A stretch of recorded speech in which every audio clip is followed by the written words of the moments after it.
Bienvenue dans French Story Library. Ici, on oublie la grammaire ennuyeuse. On découvre des histoires simples, intéressantes, et on progresse en français sans effort.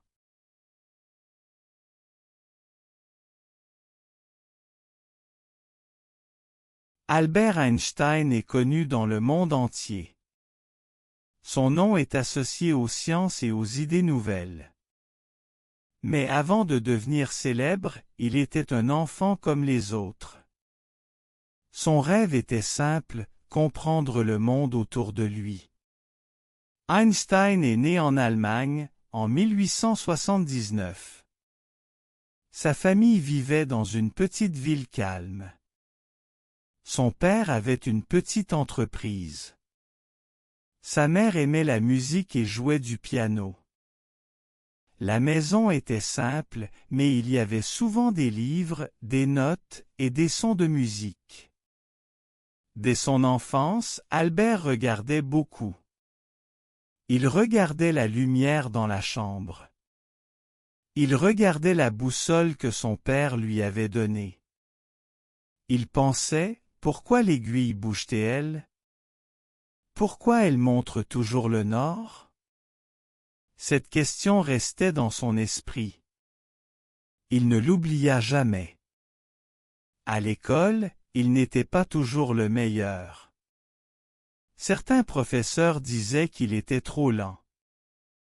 Pourtant, il aimait réfléchir. Il aimait poser des questions. Souvent, il ne parlait pas beaucoup. Mais il pensait sans cesse. Ses camarades de classe le trouvaient différent. Albert avait une grande passion pour les livres de mathématiques et de physique. Il pouvait passer des heures à lire et à refaire les calculs. Parfois, il oubliait de manger. Il disait souvent à lui-même, « Je veux comprendre. Je veux savoir. » Cette idée revenait sans cesse. À la maison, sa mère jouait une sonate au piano. Le son doux remplissait la pièce. Albert aimait écouter. La musique le calmait. Elle lui donnait aussi une énergie nouvelle pour continuer ses lectures. Il disait que la musique était comme les mathématiques, un langage universel. Plus tard, sa famille a déménagé en Italie. Le changement était grand. Les rues étaient plus animées, les couleurs plus vives, les odeurs plus fortes. Albert observait tout. Cependant, il a dû quitter l'école en Allemagne, et cela a créé un vide. Il se sentait perdu. Mais en Italie, il a continué à étudier seul. Il lisait encore. Il écrivait beaucoup de notes. Il pensait que le savoir ne devait pas venir seulement des professeurs. Il devait venir aussi du travail personnel, du désir profond de comprendre. Ensuite, Albert a décidé d'aller en Suisse pour étudier. À Zurich, il a rejoint une école polytechnique. Là, il a rencontré des étudiants venus d'autres pays. Les salles étaient pleines d'énergie. Les conversations sur les sciences, sur la politique, sur la vie étaient intenses. Albert écoutait beaucoup, mais il parlait peu. Il préférait réfléchir longtemps avant de donner son avis. Malgré son talent, il n'était pas un étudiant parfait. Parfois, il manquait de discipline. Pourtant, il trouvait toujours une nouvelle façon de comprendre les choses. Ses camarades le respectaient pour ses idées claires et différentes. Un jour, en regardant la lumière du soleil à travers la fenêtre, il se dit encore une fois, « Pourquoi la lumière va-t-elle toujours si vite ?» Cette pensée allait devenir le centre de sa vie. Il savait qu'il devait travailler encore plus. il savait aussi que la route serait longue et difficile. Pourtant, il continuait. Il se disait chaque jour, « Je regarde encore, je pense encore, je veux comprendre. » Après ses études en Suisse, Einstein cherchait un travail. Ce n'était pas facile. Il avait de bonnes idées, mais il n'avait pas encore de poste officiel. Plusieurs écoles ont refusé sa candidature. Il était inquiet. Pourtant, il ne voulait pas abandonner. Finalement, il a trouvé un emploi à l'Office des brevets à Berne. Ce n'était pas une grande université, ni un laboratoire moderne. C'était un bureau calme avec beaucoup de papier. Chaque jour, il lisait des dossiers techniques. Il devait examiner des inventions et écrire des rapports. Au début, ce travail lui semblait monotone. Mais ensuite, il a compris qu'il pouvait utiliser ce temps pour réfléchir. Pendant les heures calmes, il imaginait des expériences dans sa tête. Il pensait, et si je voyageais avec la lumière? Et si je regardais une horloge en mouvement? Ces images l'accompagnaient partout. Dans les rues de Berne, il aimait marcher le soir. Il regardait le ciel sombre, les étoiles brillantes, la lune claire. L'air était froid, mais son esprit était en feu. Les questions revenaient toujours. Qu'est-ce que le temps? Qu'est-ce que l'espace? Pendant cette période, il vivait simplement avec sa femme, Milva. Ils partageaient un petit appartement. L'endroit n'était pas riche, mais il y avait des livres partout. Ils discutaient de mathématiques et de physique. Parfois, ils avaient peu d'argent. Pourtant, Albert disait souvent, « Ce qui compte, ce sont les idées. » En 1905, il a publié 4 articles scientifiques. Ces textes sont devenus célèbres plus tard. Mais à ce moment-là, peu de gens s'y intéressaient. Pourtant, pour lui, c'était un grand succès. Il avait enfin mis sur le papier ses pensées les plus profondes. Un des articles parlait du mouvement des petites particules dans l'eau, qu'on appelle aujourd'hui le mouvement brownien. Un autre expliquait l'effet photoélectrique qui allait changer la physique moderne. Mais le plus connu était son texte sur la relativité restreinte. Là, il a écrit « La vitesse de la lumière est la même pour tous ».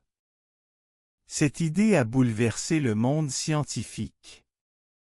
Les réactions n'étaient pas immédiates. Beaucoup de savants ne comprenaient pas.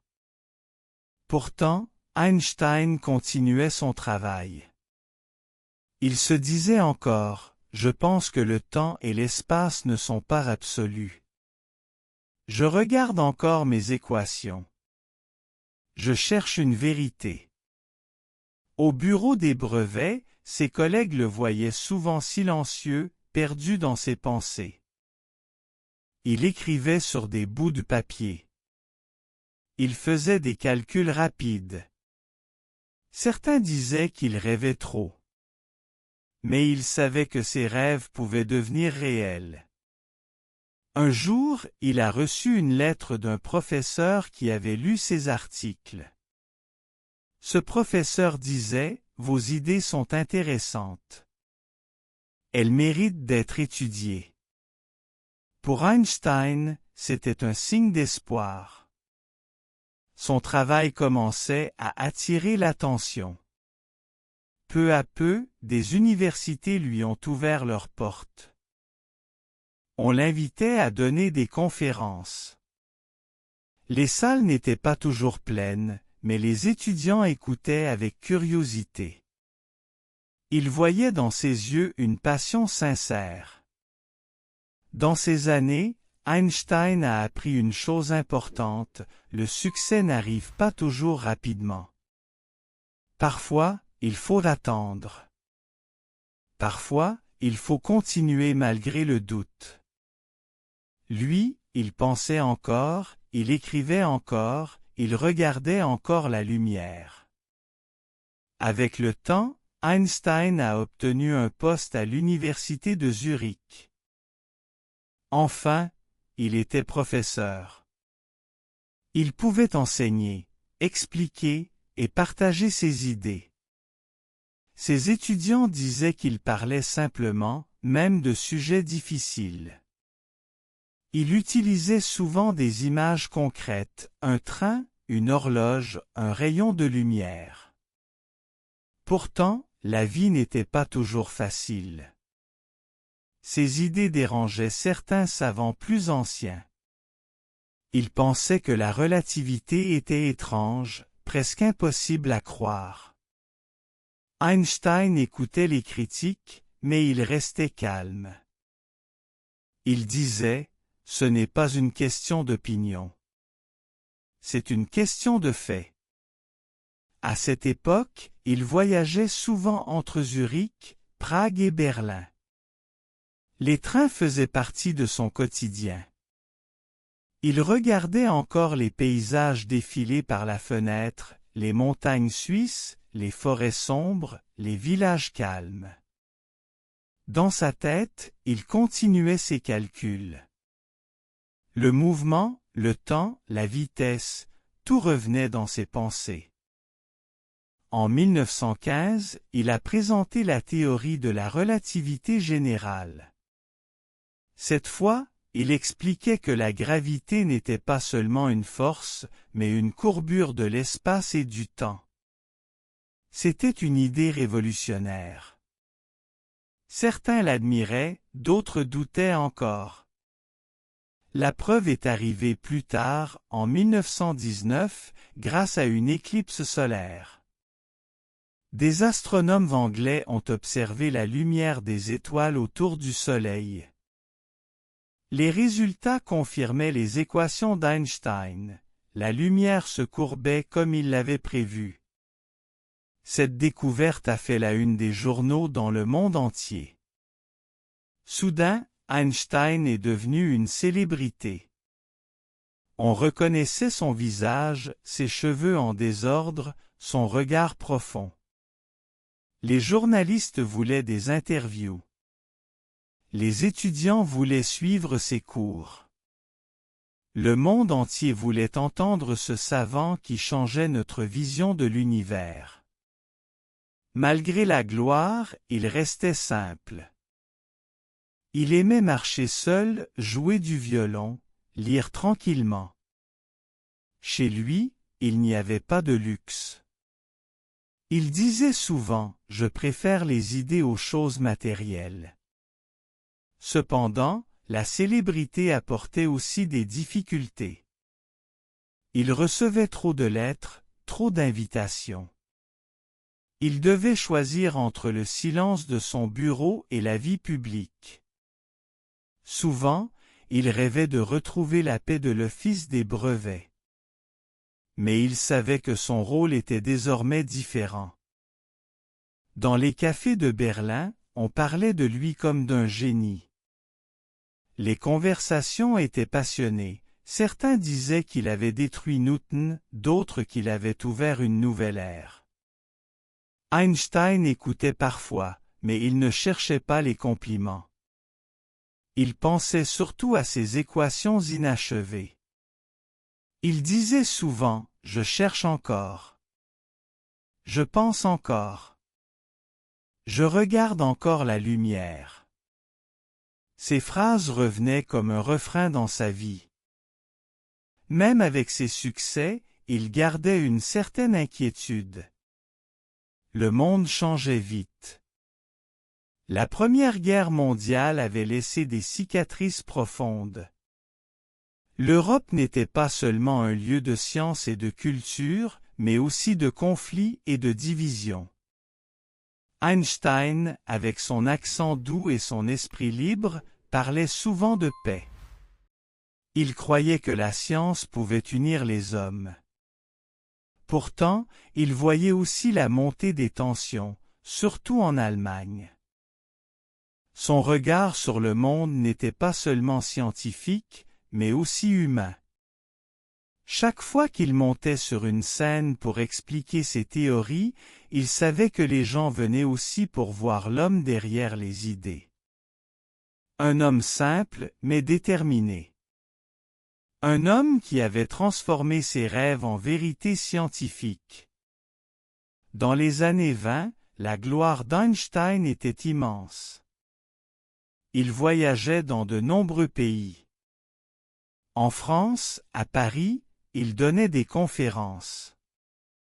Dans les salles, les étudiants et les professeurs l'écoutaient avec attention.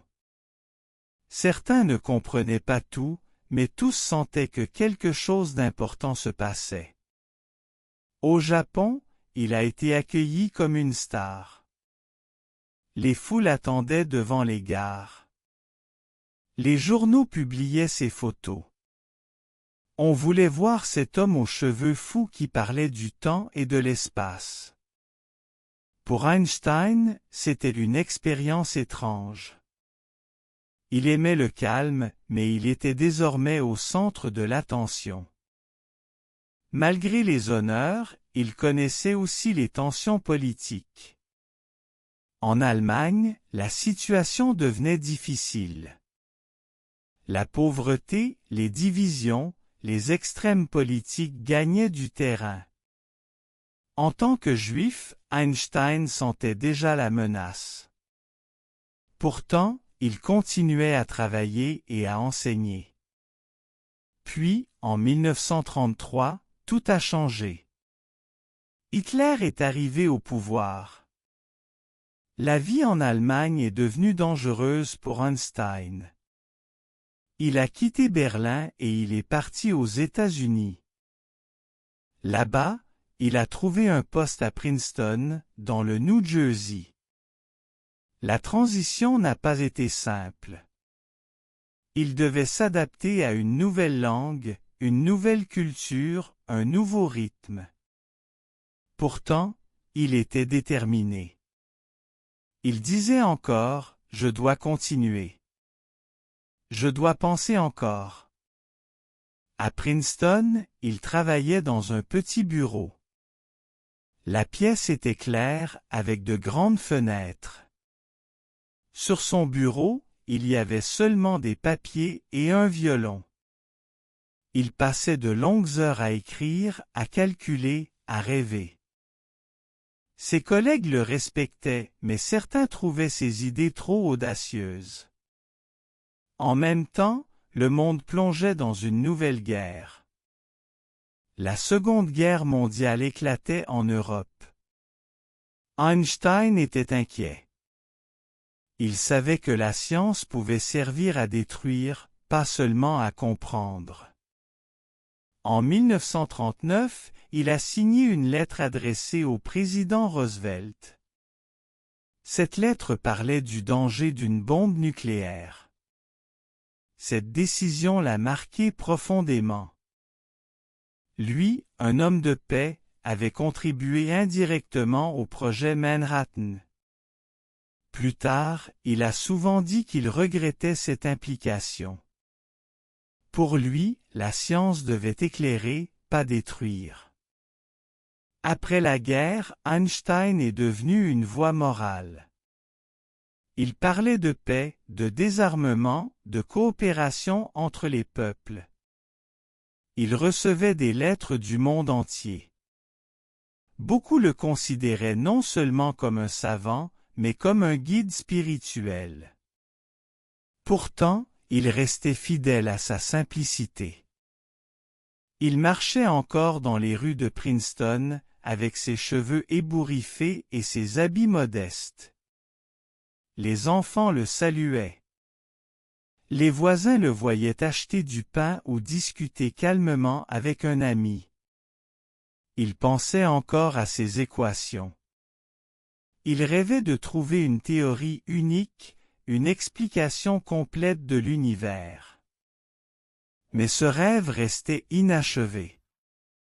Même dans ses derniers jours, il regardait ses papiers, ses formules, ses chiffres. Dans son bureau, il écrivait encore « Je cherche. Je pense. Je regarde ». Ces mots simples accompagnaient toute sa vie.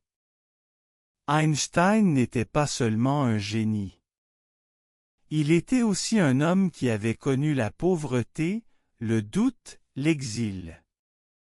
Un homme qui avait transformé la science et marqué l'histoire. Dans les dernières années de sa vie, Einstein restait une figure admirée dans le monde entier. Pourtant, il menait une vie tranquille à Princeton. Chaque matin, il se levait tôt, buvait un café simple, puis marchait lentement jusqu'à son bureau. Ses pas étaient calmes, son esprit toujours en mouvement. Il recevait souvent des visiteurs, étudiants, journalistes, scientifiques. Certains venaient pour discuter de physique, d'autres simplement pour le rencontrer. Beaucoup espéraient une phrase magique, une réponse facile. Mais Einstein répétait souvent « Je ne suis pas un oracle. Je cherche encore, comme vous. » Il aimait aussi jouer du violon. La musique était pour lui une source de paix. Les notes claires remplissaient sa maison. Parfois, ses voisins s'arrêtaient devant la fenêtre pour écouter. La mélodie se mélangeait au vent léger, au bruit de la rue calme. Même dans ses vieux jours, il restait curieux. Il lisait sur la philosophie, sur la politique, sur la vie.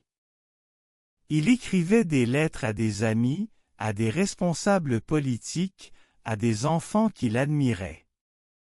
Il encourageait toujours la simplicité, l'humanité, la recherche de la vérité. Sa santé, cependant, commençait à décliner. Il le savait, mais il ne voulait pas arrêter de travailler. Sur son bureau, les papiers s'accumulaient encore. Des équations, des dessins, des idées à moitié finies. Il rêvait toujours d'une grande théorie unifiée. Mais ce rêve est resté incomplet. En avril 1955, Albert Einstein est mort. La nouvelle a fait le tour du monde. Les journaux ont écrit sur son génie, sur sa contribution à la science, sur son image de sage universel. Mais au-delà de la science, il a laissé un héritage humain. Il avait montré que l'on peut échouer plusieurs fois, être rejeté, être exilé, et malgré tout transformer le monde.